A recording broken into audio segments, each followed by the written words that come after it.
नमस्कार दोस्तों, मेरा नाम है जानवी और स्वागत है आपका मेरे इस पैशन सेशन के चैनल में।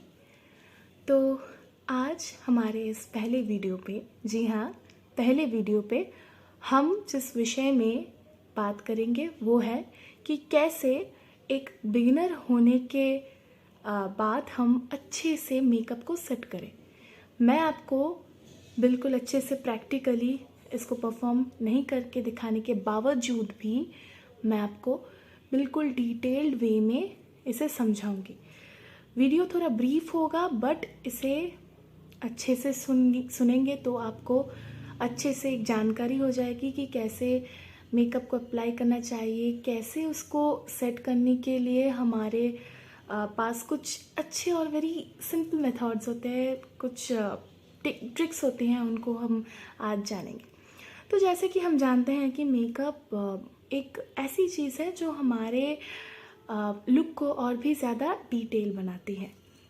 तो उस डिटेलिंग के लिए हमारा सही से मेकअप को अप्लाई करना काफ़ी ही ज़्यादा आवश्यक होता है। तो अब हम मेकअप के बारे में क्या जानते हैं कि सबसे पहले हम अपने फेस को प्राइम अप करते हैं, यानी कि फेस पे फाउंडेशन के एप्लीकेशन के पहले हम प्राइमर से उसको प्लेन करते हैं, ठीक करते हैं। पर अगर आप मेकअप करते वक्त प्राइमर गलत चूज़ करें तो क्या आपकी स्किन उतनी अच्छे तरह से फ्लॉलेस दिखेगी आफ्टर मेकअप जितना आप एश्योर करना चाहते हो? जी कभी नहीं। अगर आप चाहते हो कि आपका मेकअप खूबसूरती से लॉन्ग लास्टिंग तरीके से रहे तो सबसे पहले आपको जो चीज़ एश्योर करनी है कि आपकी स्किन प्राइमर से भी पहले बिल्कुल हाइड्रेटेड रहे। और स्किन को हाइड्रेट करने के लिए आपको ऑब्वियसली पानी तो पीना ही पड़ेगा अच्छी तरह से, जो कि अंदर से आपको हाइड्रेट रखेगी। और उसके अलावा आपको हमेशा अपनी स्किन को मेकअप के अलावा भी मॉइस्चराइज रखनी चाहिए, जो कि कोई भी आपकी स्किन टाइप के सूटेबल मॉइस्चराइज़र के साथ आप कर पाएंगे। तो मेरा मानना ये है, या फिर आप किसी अच्छे डॉक्टर से भी अगर पूछते हो जो कि डर्माटोलॉजिस्ट हैं, कि अपनी स्किन को सबसे ईजीएस्ट वे में कैसे आप हाइड्रेटेड रख सकते हैं, तो वो एक ही बात बताएंगे। और मैं भी यहाँ एक ही बात बता रही हूँ कि एलोवेरा जेल का एप्लीकेशन ज़रूर करें। हमेशा 2 टाइम्स जो मॉइस्चराइजेशन दिन में आप करते हो तो उसका एलोवेरा जेल से ही अपने स्किन को अच्छे से मॉइस्चराइज कीजिए। उसके बाद जब आप मेकअप करने जा रहे हो तो वहाँ पे आपको प्राइमर ऐसे चूज़ करना है कि आपकी स्किन अगर ऑयली हो तो ऑयली स्किन के लिए हमेशा सिलिकॉन बेस्ड प्राइमर अच्छे होते हैं, और तब और भी ज़्यादा अच्छे होते हैं जब आपकी स्किन में ऑयल तो ज़्यादा प्रोड्यूस होता है, उसके साथ ही साथ काफ़ी सारे पोर्स भी हैं, तो उसको वो मिनिमाइज़ करके रखता है। क्योंकि मिनिमाइज जब हो जाते हैं पोर्स तो क्या होता है कि मेकअप अच्छे से सेट होता है, पिगमेंटेशन ज़्यादा नहीं लगती। क्योंकि क्या करते हैं कि पोर्स जो हैं उनमें मेकअप के अंदर जो हाइड्रेशन रहती है, जो वाटर कैपेसिटी रहती है, वो पोर्स हमेशा खींच लिया करते हैं, क्योंकि वो हमेशा ऑयल छोड़ने के अलावा भी डिहाइड्रेटेड रहते हैं। इसीलिए इस बात का अच्छे से एश्योरेंस आप रखिए कि आपकी स्किन को आप अगर ऑयली है और पोर्स उसमें ज़्यादा है तो सिलिकॉन बेस्ड प्राइमर का इस्तेमाल कीजिए। और अगर आपकी स्किन नॉर्मल है तो फिर जैसे कि हम जानते हैं कि स्ट्रोब क्रीम जैसे हाइलाइटिंग प्राइमर्स आजकल के बाज़ार में हमको अच्छे से मिल जाते हैं, इनफैक्ट बहुत कॉमन हो चुके हैं। ये नॉर्मल स्किन टाइप या फिर किसी भी स्किन टाइप के लिए बहुत ही ज़्यादा अच्छा हुआ करता है। तो वो क्या है कि जैसे कि हम जानते हैं कि स्विस ब्यूटी का होता है एक हाइलाइटिंग प्राइमर जो फिक्स भी करता है, प्राइम अप भी करता है और थोड़ा ऐसे ग्लॉसी लुक भी दिया करता है।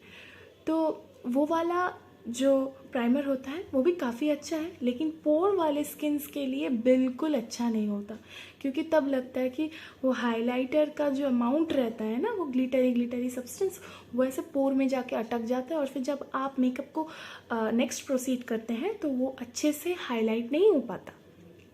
अब हम आते हैं ड्राई स्किन के लिए जो सबसे बेस्ट है, और ये इवन हर स्किन टाइप के लिए बिल्कुल अच्छे से मेकअप को फिक्स करने जैसा जो प्राइमर है, जिसको कोई भी मेकअप आर्टिस्ट हो या कोई भी सेल्फ मेकअप आर्टिस्ट हो वो हमेशा रिकमेंड करता है, वो क्या है, जेल बेस्ड प्राइमर, जो बिल्कुल जेल की तरह होता है।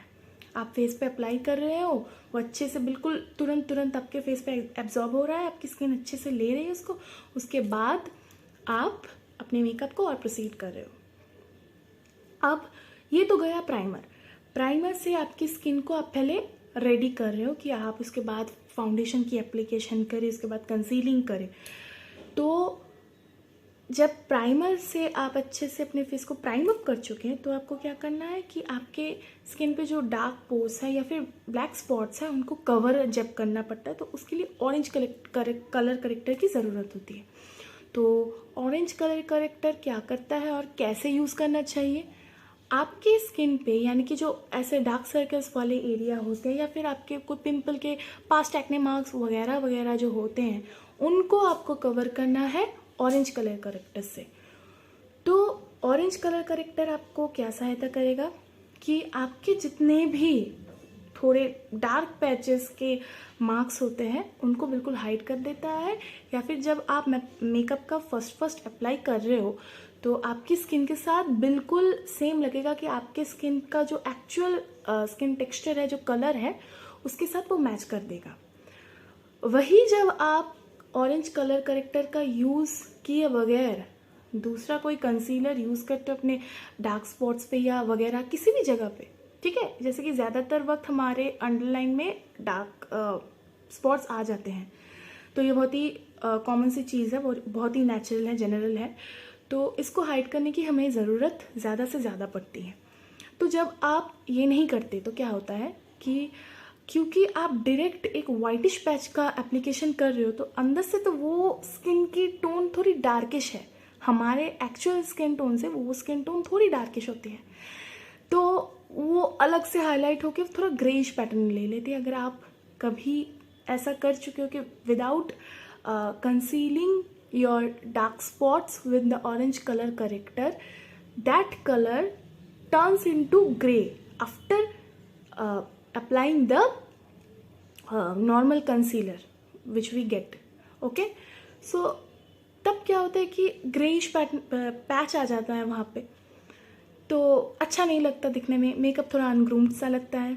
तो ताकि वैसा ना हो, हमें क्या करना है, ऑरेंज कलर करेक्टर का ज़रूर इस्तेमाल करना पड़ता है। और ऑरेंज कलर करेक्टर को कैसे यूज़ करें, कभी भी अगर ब्लेंडर से यूज़ करते हो तो कभी भी उसका मैक्सिमम अमाउंट ऑफ बेनिफिट आपको नहीं मिलने वाला। इसकी वजह यह है कि आप तो ऑरेंज कलर करेक्टर का यूज़ ज़्यादा से ज़्यादा इसलिए कर रहे हो ताकि आपके जो डार्क पैचेस हैं वो हाइड हो जाए, और वही अगर आप उसको ब्लेंडर से ऐसे सोक ही कर लोगे तो क्या फ़ायदा होगा, कुछ नहीं। तभी अगर आप उसको उंगलियों से जस्ट आप ऐसे अंगूठी पहनने वाली जो उंगली होती है उससे अगर आप ऐसे उसको डैप करते हो हल्के हाथों से, तो वो अच्छे से ब्लेंड हो जाता है। उसके ऊपर आपको मिनी ब्लेंडर जो आता है, उस मिनी ब्लेंडर से आपको अच्छे से ब्लेंड करना है ताकि कोई भी ऐसे रिंकल लाइनिंग ना रहे। और अगर आपके आँखों के नीचे रिंकल्स हैं तो फिर आपको एश्योर करना पड़ेगा कि आप उसको अच्छे से डैप करके, ताकि रिंकल की मार्किंग ना आए, तो उसको अच्छे से पूरा सॉर्ट आउट कर रहे हो। ये गया ऑरेंज कलर करेक्टर को अप्लाई करने का तरीका और क्यों करना चाहिए वो वजह। अब क्या हमें करना है कि हमारी स्किन जो अनइवन टोन थी वो कंसील हो गई, तो अब हम फाउंडेशन का अप्लाई करेंगे आराम से। तो फाउंडेशन हमेशा कौन सा चूज़ करना चाहिए, ये विषय बहुत ही ज़्यादा इम्पोर्टेंट होती है। फाउंडेशन ऐसे चूज़ करें कि आपकी स्किन की टोन से वो बिल्कुल मिलती जुलती हो। आजकल के मार्केट में हमें कोई भी ज़्यादा फेयर टोन या फिर बहुत डार्क फेयर टोन की मतलब कभी भी फाउंडेशन ऐसे अवेलेबल नहीं रहती। हमारी जितनी भी टाइप्स की इंडियन स्किन टोन है या जो भी है उसी के प्रकार से हमें फाउंडेशन की अवेलेबिलिटी जो है मिलती है। तो इसीलिए यहीं पे काम बहुत ज़्यादा सॉर्ट आउट हो जाता है। आप खुद के स्किन टोन को अच्छे से जानते हैं। जैसे कि मैं जब मेकअप करती हूँ तो मेरे लिए एक मोचा जो फाउंडेशन का एक शेड होता है जो मोचा वाला होता है, सो वो वाला टोन बहुत ही ज़्यादा मेरे लिए प्रेफरेबल है, क्योंकि मेरी स्किन जो है व्हीटिश और डस्की के बीचों बीच है। हमेशा ऐसा नहीं होता कि आपकी स्किन या तो बहुत फेयर रहेगी या तो सिर्फ व्हीटिश रहेगी या फिर डस्की रहेगी। बीचों बीच भी एक स्किन टोन होता है, उसके अकॉर्डिंग भी आपको काफ़ी सारे मार्केट में अवेलेबल जो है फाउंडेशन मिल जाया करते हैं। तो आपको अपनी स्किन टोन को अच्छे से पहचानना पड़ेगा, फिर आपको उस फाउंडेशन को चूज़ करके उसका एप्लीकेशन करना चाहिए। पर फिर भी मेरा एक प्रो टिप जो है मैं आपको देना चाहूँगी, जो है जब भी आप फाउंडेशन चूज़ करें तो उसको आपकी स्किन टोन से जस्ट बिल्कुल हाफ शेड भी हो तो थोड़ा लाइटर होना चाहिए, यानी कि थोड़ा फेयरर होना चाहिए। अब जब आप कलर करेक्टिंग के बाद फाउंडेशन अप्लाई करें तो उसको अच्छे से ब्लेंड कीजिए ताकि लगे कि वो आप ही की स्किन टोन है। और इसके बाद जब आप फाउंडेशन को कलर करेक्टर यूज़ करने के बाद अप्लाई करोगे तब आपको समझ में आएगा कि कलर करेक्टर की क्या ज़रूरत है, क्योंकि कलर करेक्टर के एप्लीकेशन के बाद फाउंडेशन अच्छे से आपकी स्किन टोन को इवन कर देगा। फाउंडेशन हो गया, अब क्या करनी है, फेस ऐसे वाइट वाइट दिखेगा तो ऐसे अच्छा नहीं लगेगा ना, तो उसको कॉन्टोरिंग करने की भी ज़रूरत होगी। कॉन्टोरिंग कैसे करें कि आपकी जो यहाँ पे एजेस होती हैं, जैसे कि ऐसे फोरहेड के जो बालों की तरफ से लाइनिंग है, इस जगह से यहाँ तक थोड़ा आप कॉन्टोरिंग करें ऐसे लाइनिंग पे। काफ़ी सारे लोग इसको गलत गलत कर देते हैं। कॉन्टोरिंग बहुत ही ईजी चीज़ है, लेकिन लोग सोचते हैं कि ये तो थोड़ा डार्किश टोन में आ गया, तो इसको अगर हम गलत वलत तरीके से करेंगे तो ये अच्छा दिखेगा भी नहीं, सेट भी नहीं होगा और मेकअप ख़राब हो जाएगा। पर ऐसा कुछ नहीं है।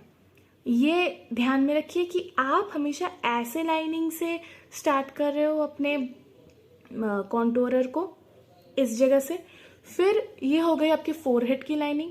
अब जब आप कर रहे हो ऐसे जगह से कर रहे हो, ऐसे लोअर जॉ के तरह से, इस तरह से आप कर रहे हैं, तो फिर आपकी जॉ लाइनिंग जो है बिल्कुल अच्छे से सेट हो जाएगी, बिल्कुल कॉन्टोर दिखेगी। फिर आपको ऐसे पाउट करना है, पाउट करके इस तरह से कुछ ऐसे ऐसे लेना है, ठीक है। लेने के बाद आपको क्या करना है, आपके नोज को कॉन्टोर करना है। ये बीच वाला जगह बिल्कुल आप एकदम छोटे, यहाँ से बिल्कुल पतला, ऐसे बिल्कुल पतला जो है आपको कॉन्टोरर का इस्तेमाल करना है। अब कौन सा कॉन्टोरर कैसे यूज़ करें, किस प्रकार के कॉन्टोरर हमें मिलते हैं, तो और कौन सा सबसे बेस्ट रहेगा, वो क्या है, सब सवालों के जवाब अभी मिलेंगे। तो सबसे पहले कॉन्टोरर अगर आप चूज़ कर रहे हैं तो आपकी ये चॉइस रहेगी कि मैं उसको पैलेट के आकार में लूँ या फिर उसको मैं स्टिक कॉन्टोरर जो होता है वो वाला लूँ, या फिर मैं ऐसे जो लिक्विड कॉन्टोरर आते हैं उन्हें लूँ। वैसे चॉइस इज़ योर्स। ये कुछ ऐसा विषय है कि आप जिसमें कंफर्टेबल रहे, क्योंकि स्टिक कॉन्टोरर को छोड़कर आपको हर चीज़ में ब्रश की ज़रूरत ज़रूर पड़ेगी। तो आपको कौन सा ब्रश लेना है यही सबसे ज़्यादा इम्पोर्टेंट है। तो जब आप ब्रश का इस्तेमाल कर रहे हैं तो आपको ये देखना है कि उसकी जो एज है वो ऐसे थोड़ी सी तिरछी रहे, थोड़ी इंक्लाइंड रहे। तो क्या होता है, और वो पतली होनी चाहिए कि आपके इस सारे जगह पे आप अच्छे से मतलब डाल सके और वो ज़्यादा फैल ना जाए। आपको हर जगह इस फोरहेड से शुरू करके गालों पर, जॉ लाइन पर आपको देखना है कि वो बिल्कुल आपको एक बहुत ही स्ट्रेट, मतलब ऐसे पतली लाइन से खींचनी है। ज़्यादा मोटी होगी तो आपको ब्लेंड करने में भी टाइम लगेगा और मेकअप ख़राब दिखने लगेगा। तो मीडियम थिन ब्रश आपको लेनी है जो कि तिरछी इंक्लाइन टाइप की हो, और उसे लेकर आपको उसे अप्लाई करना है। अब ब्लेंड करने के बारे में, आप उसको तब तक ब्लेंड कीजिए जब तक आपको ऐसा ना फिनिश आए कि चलो यार मेरा जो है कॉन्टोरिंग हो चुका है और मेरा फेस अभी बिल्कुल शार्प शार्प सा दिख रहा है। कॉन्टोरिंग हम करती हैं ताकि हमारा फेस शार्पर लगे थोड़ा सा, क्योंकि मेकअप करने के बाद तो मुंह बिल्कुल वाइट वाइट हो जाता है, बिल्कुल एकदम। सो उसको जब हम कॉन्टोर करते हैं तो उसका एक शेप आता है। कॉन्टोरिंग के बाद हमें क्या करना है कि आइज़ का मेकओवर करना है। मेकओवर जब हम आइज़ का करते हैं तो ये डिपेंड करता है कि हम कैसे टाइप का आई मेकअप कर रहे हैं। कभी हम स्मोकी करते हैं, कभी हम रैंडम करते हैं, कभी आई शेडो डिफरेंट टाइप्स के यूज़ करते हैं। वो मैं अपनी दूसरी वीडियो में आपको दिखाती रहूँगी कि कैसे कैसे आई शेडोज़ के टाइप्स होते हैं और उन्हें कैसे कैसे हमें अप्लाई करना चाहिए। पर यहाँ पे जो आईज़ को सजाने के लिए मैं टिप्स दूँगी वो है कि जब भी आप आई मेकअप करें तो आई मेकअप का एक अलग सा आई शेडो ब्रश होता है, तो वो ब्रश हमेशा अप्लाई कीजिए अपने आँखों पे। कई लोगों को मैंने देखा है कि अच्छे से मेकअप तो करते हैं लेकिन हमेशा आई मेकअप जो है हाथों से किया करते हैं, उंगलियों से किया करते हैं। ये कभी मत कीजिए क्योंकि ये नाइंसाफ़ी है अपने आँखों के साथ, क्योंकि जो चीज़ आप ब्रश से ज़्यादा अच्छी तरह से हाईलाइट करवा पाओगे वो आप कभी भी उंगलियों से अगर करोगे तो अच्छा नहीं होगा। हाँ, कभी कभी उंगलियों का इस्तेमाल करना पड़ता है, लेकिन फॉर अ मेजर वर्क आप कभी भी अपनी उंगलियों से अपनी आँखों को सेट नहीं कर सकते। इसीलिए इस बात का आप अच्छे से ध्यान रखिए कि आप अपनी आँखों को अच्छे से ब्रश से सेट कर रहे हैं अनटिल ना वो एक हल्की डिटेलिंग के बारे में आप ध्यान दे रहे हो। ठीक है। और एक और विषय जो कि हमें जानना चाहिए आई मेकअप के बारे में, कि जब हम आई मेकअप को बहुत ही हेवी करते हैं, क्योंकि हमारा मेकअप तो चलो ठीक है, हम जितना फाउंडेशन ज़्यादा अप्लाई करेंगे कम अप्लाई करेंगे वो हेवी या फिर लाइट दिखेगा, और कितना हम ब्लश हमारे चीक्स पे डाल रहे हैं, हमारे फेस को थोड़ा प्लम्प अप कर रहे हैं, ये विषय बाद में आता है। लेकिन आई मेकअप एक बहुत ही मेजर रोल प्ले करता है, इंक्लूडिंग द लिपस्टिक। ओके, क्या शेड आप यूज़ कर रहे हो। तो आई शेडो हम किस तरह से कितना अमाउंट में किस वे में हम अप्लाई कर रहे हैं ये तो ऑब्वियसली एक बहुत ही डिफाइनिंग थिंग होती है। लेकिन जब भी हम कभी आई शेडो यूज़ करें तो हमें ये एश्योर करना चाहिए कि हमारे अंडर आइज़ के यहाँ से लेकर यहाँ पर हर जगह हम अच्छे से लूज़ पाउडर का इस्तेमाल कर चुके हैं। और जब हम आई मेकअप करते हैं तो हमें हमेशा ऐसे, कई बार आपने देखा भी होगा कि यहाँ आईब्रोज के दो साइड पे ऊपर नीचे आँखों को इंक्लूड करके हमें एक स्किन टोन जो फेयरी टाइप की होती है वो वाले लिक्विड कंसीलर का यूज़ करना ही करना पड़ता है, या फिर पैलेट कंसीलर का भी आप यूज़ कर रहे हैं तो वो भी कर सकते हैं, लेकिन एक मेजर अमाउंट में करना पड़ता है जब हम अच्छे से आई मेकअप को हाईलाइट करना चाहते हैं, क्योंकि तब ताकि आई मेकअप ज़्यादा अच्छे से खिले और बैठ सके तो एक वाइट सरफेस थोड़ा सा भी हो तो एक वाइटिश कास्ट के ऊपर उसको अच्छे से प्रेजेंट करना इजी रहता है। इसीलिए हम आई मेकअप के पहले उसे कंसील ज़्यादा अच्छी तरह से करते हैं, और आईब्रो को भी अच्छी तरह से हम darkish tone to darkish tone as much as possible उसे रखते हैं ताकि आई मेकअप भी उसके साथ खिले। अब आई मेकअप जब हम कर रहे हैं तो हमारे यहाँ पे हमेशा ऊपर नीचे दोनों तरफ अच्छी तरह से पाउडर कोटिंग रहनी चाहिए, लूज पाउडर की कोटिंग। फिर जब आई मेकअप हो जाए तो उसका थोड़ा भी हो तो रेमिनेंट वहाँ पे गिरता है, तो उसको जब हम ब्रश से ऐसे बस झाड़ देते हैं तो वो रेमिनेंट नहीं रहता। इससे क्या होता है कि हमने जो पहले से मेकअप करके रखा है वो ख़राब नहीं होता। उसके बाद जैसे कि रैंडम हम हमारे गालों पे ऐसे कुछ इस तरह से हम हमेशा ब्लश अगर अप्लाई करते हैं तो वो ज़्यादा ग्रूम दिखता है। इस तरह से पहले आप जस्ट नॉर्मल स्माइल कीजिएगा, बिल्कुल दांत निकाल के, फिर इस तरह ऐसे एक जोन पे आपको क्या करना है कि ब्लशर का अप्लाई करना है।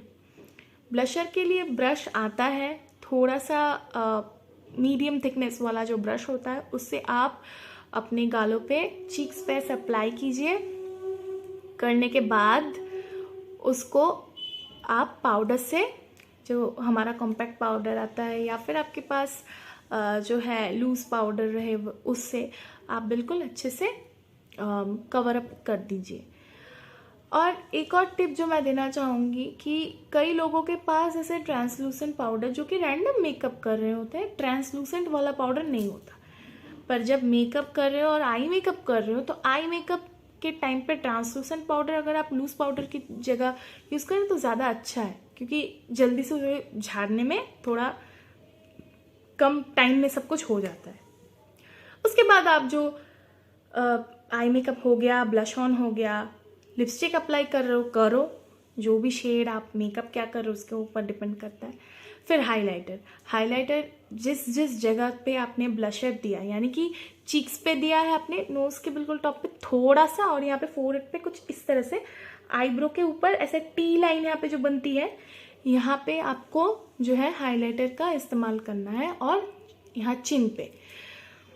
तो ये सब कुछ जब हो गया, इसका मतलब है आपकी मेकअप बिल्कुल रेडी है विथ आईब्रो। डेफिनेटली जब आप अपनी आईज को अच्छे से सजा रहे हो तो आप अपने आईब्रो को भी तभी अच्छे से कर लोगे। बट आईब्रो करने का टिप क्या है कि सबसे पहले तो आपको अपने आईब्रो को अच्छी तरह से कोम करना है। आपकी जो भी आईब्रो की शेप है उसके अकॉर्डिंग आपको कोम करनी है। अब अपने कोम कर, अब प्रोसीड करते हैं हमारे आईब्रो के मेकओवर के साथ। तो आईब्रो का मेकओवर कैसे करें कि हमारा जो आईब्रो है उसको सबसे पहले हम कोम कर लेंगे। किसकी सहायता से? स्पूली की। स्पूली जैसे कि हम जानते हैं कि मस्कारा के ब्रश जैसा दिखने का आकार वाला एक ब्रश आता है, तो उससे हमें अच्छे से आईब्रो को कोम कर लेना है। बिल्कुल हमारा जो एज गिवन शेप है, नेचुरल जो भी हमारा, जैसे कि मेरा शेप ऐसा है, तो मुझे इसके अकॉर्डिंग इसको ब्रश करते जाना है। ब्रश करने के बाद एक ऑर्गेनाइज्ड वे में ये आ गया।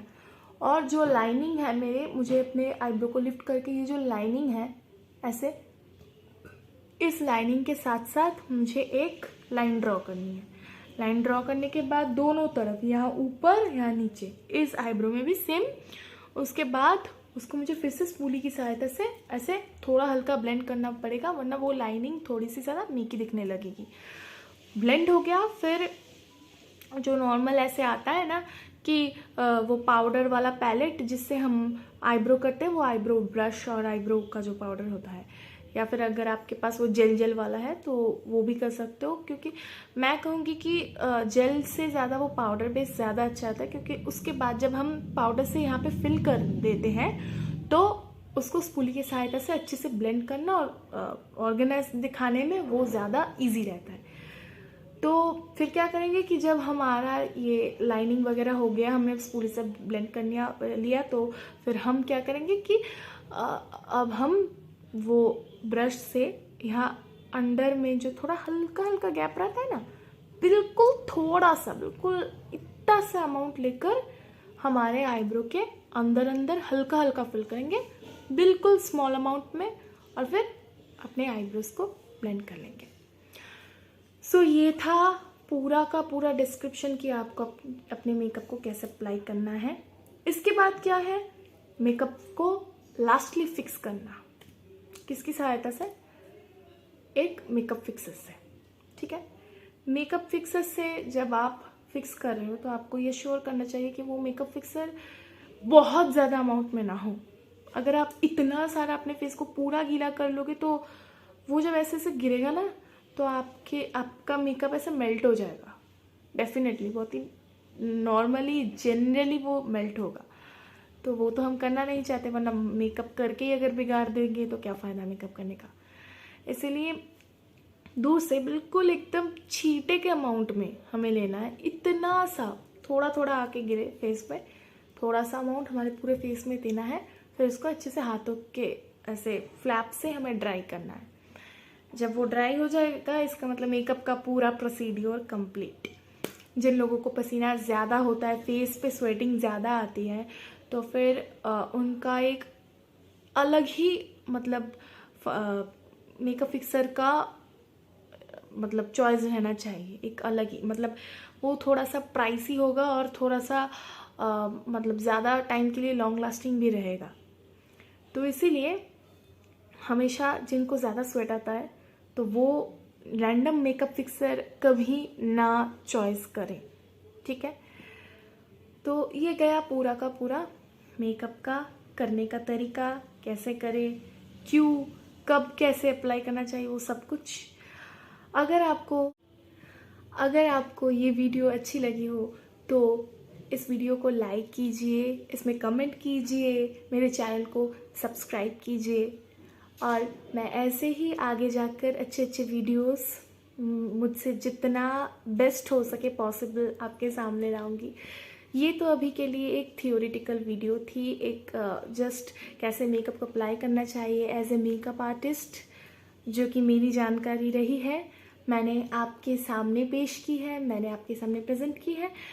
तो इसके आगे इन्हीं कुछ 1-2 दिनों में मैं और भी 2-3 वीडियो लाती रहूँगी, जिसमें प्रैक्टिकली मैं आपको मेकअप करके दिखाऊंगी और सही मेकअप के प्रोडक्ट्स और उनको अप्लाई करने के प्रैक्टिकल टेक्निक्स को भी मैं आपके सामने प्रेजेंट करूँगी। ज़्यादा जानकारी जानने के लिए, मेरे नए अपडेट्स पाने के लिए मेरे साथ जुड़े रहिए मेरे इस चैनल के माध्यम से। तब तक के लिए बाय। सभी अच्छे रहिए, बिल्कुल गुड वाइब्स में रहिए, stay positive. So thank you.